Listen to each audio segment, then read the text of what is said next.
All right, so get this, listeners.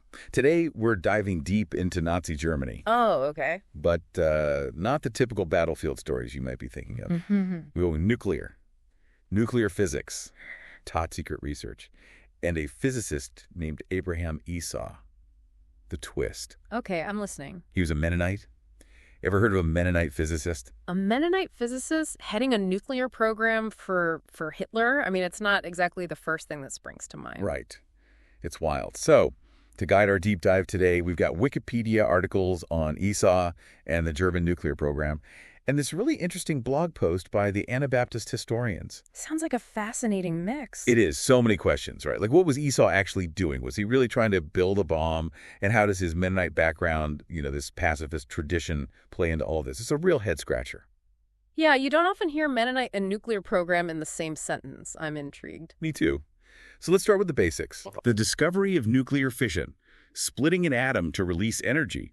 This happened in Germany in late 1938. Right, a pivotal moment in physics and really in history. And almost immediately, people started thinking about the possibilities. I mean, both for energy and for weapons. Yeah, it's like as soon as they realized they could split an atom, the implications were clear. Energy, weapons, it all just unfolded from there.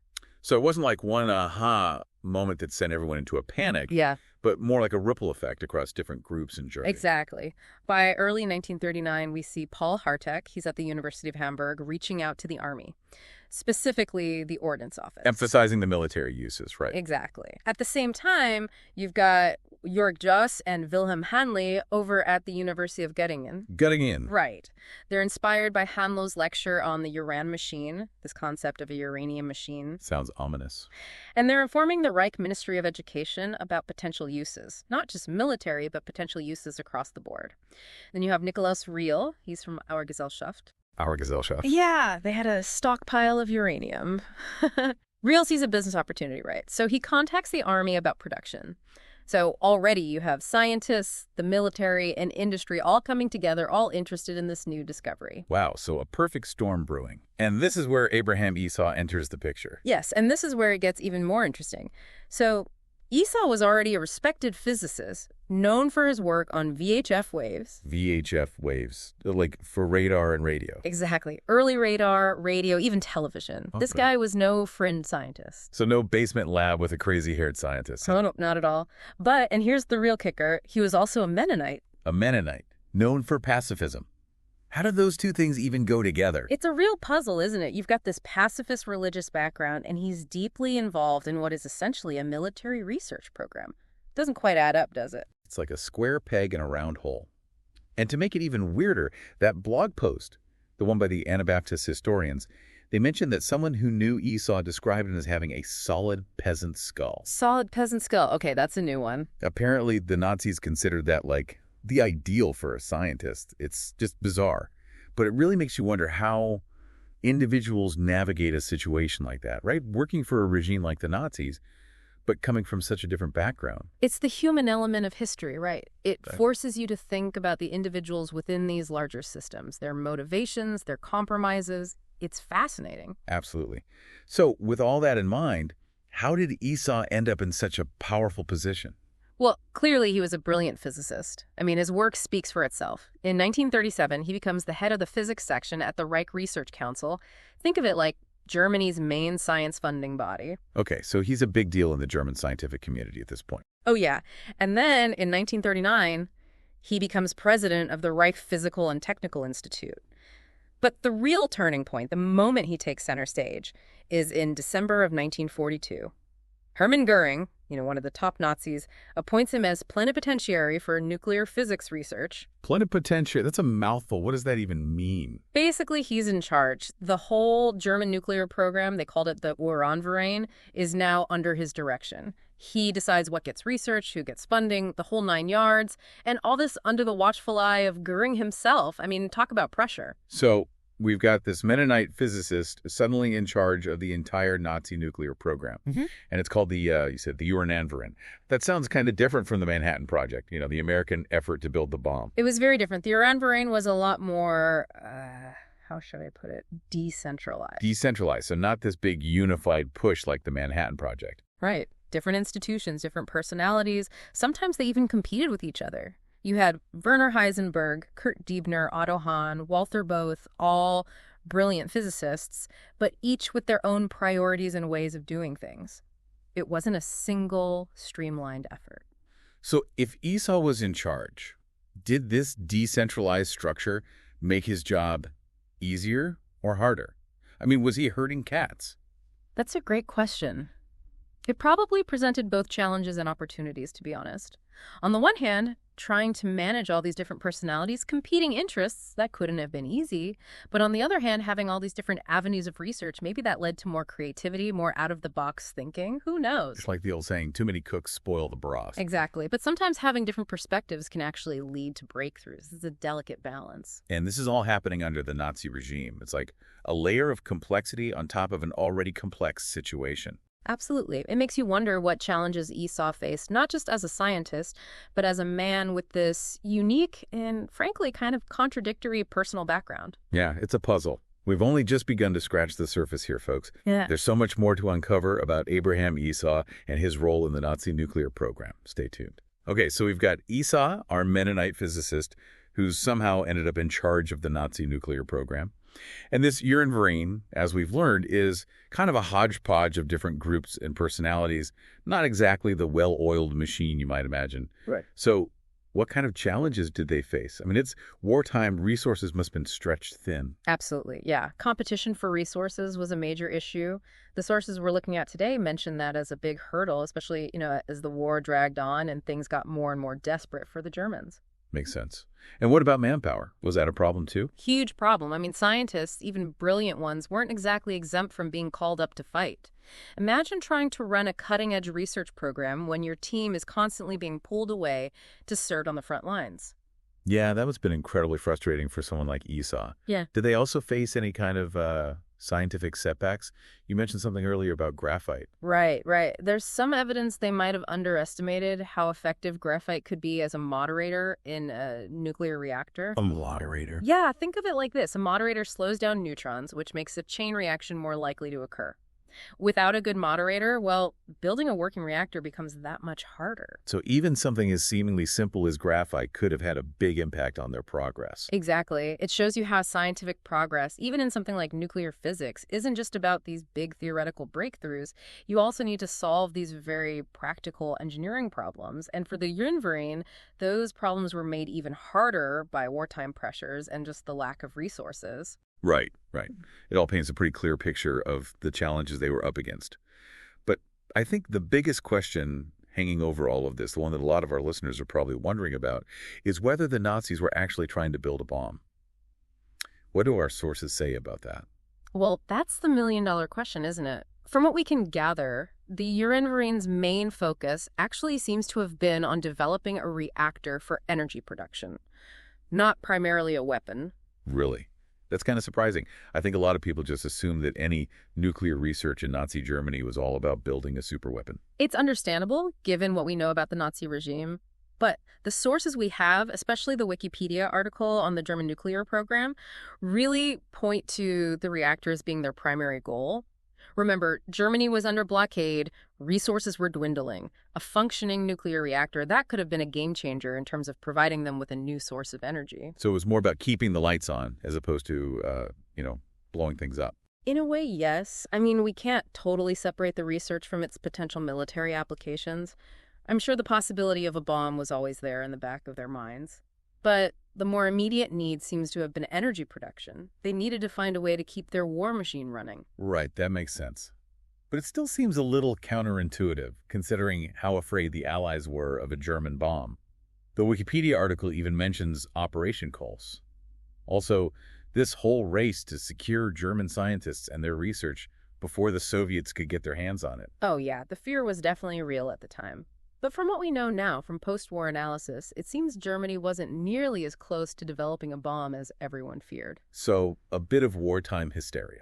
You could say that.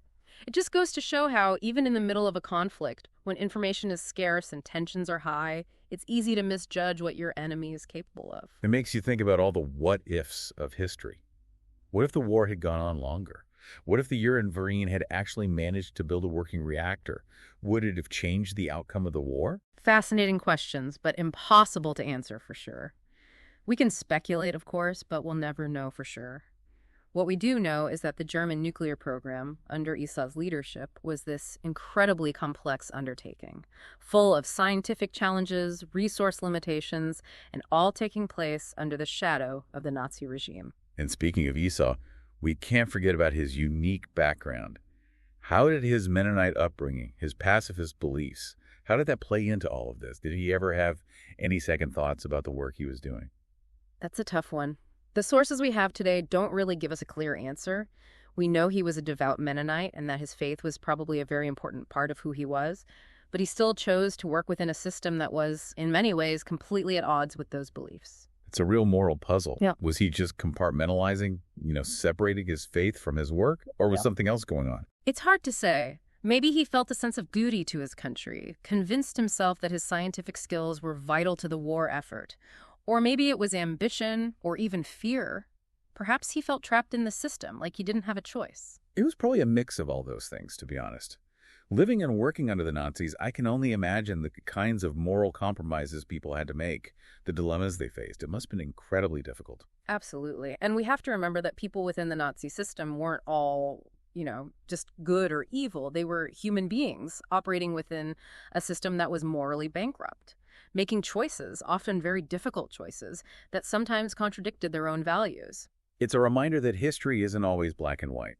There are a lot of gray areas. And Esau's story is a perfect example of that. It is, and understanding those complexities, those individual stories within the larger historical narrative, it's so important if we want to have a more accurate and nuanced understanding of the past. Okay, so let's recap. We've got this Mennonite physicist, Abraham Esau, leading a decentralized nuclear program in the heart of Nazi Germany, facing all sorts of scientific setbacks and resource limitations. And while their main goal might have been to build a reactor for energy, the possibility of a bomb was always looming in the background. Exactly. And of course the question remains, what happened to Esau after the war? Did he face any consequences for his role in the Nazi regime?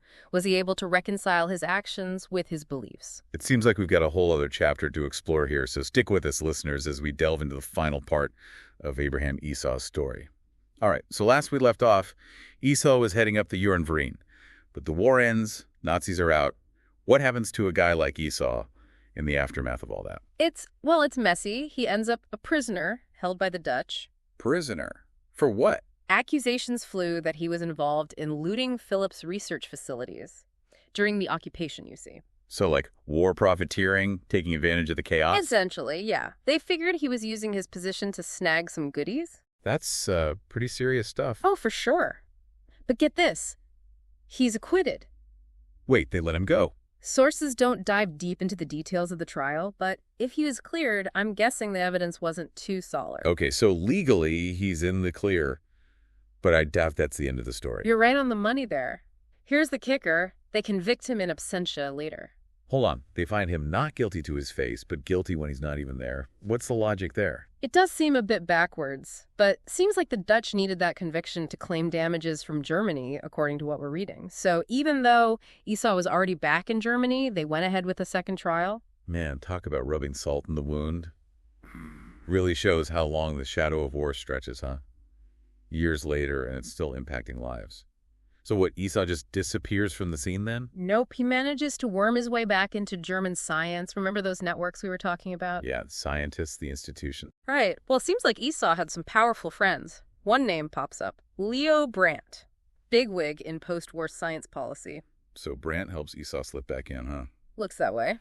Sources credit Brandt with helping Esau reintegrate into the scientific community. I gotta say, it's a bit unsettling. It's like his wartime stuff just gets swept under the rug.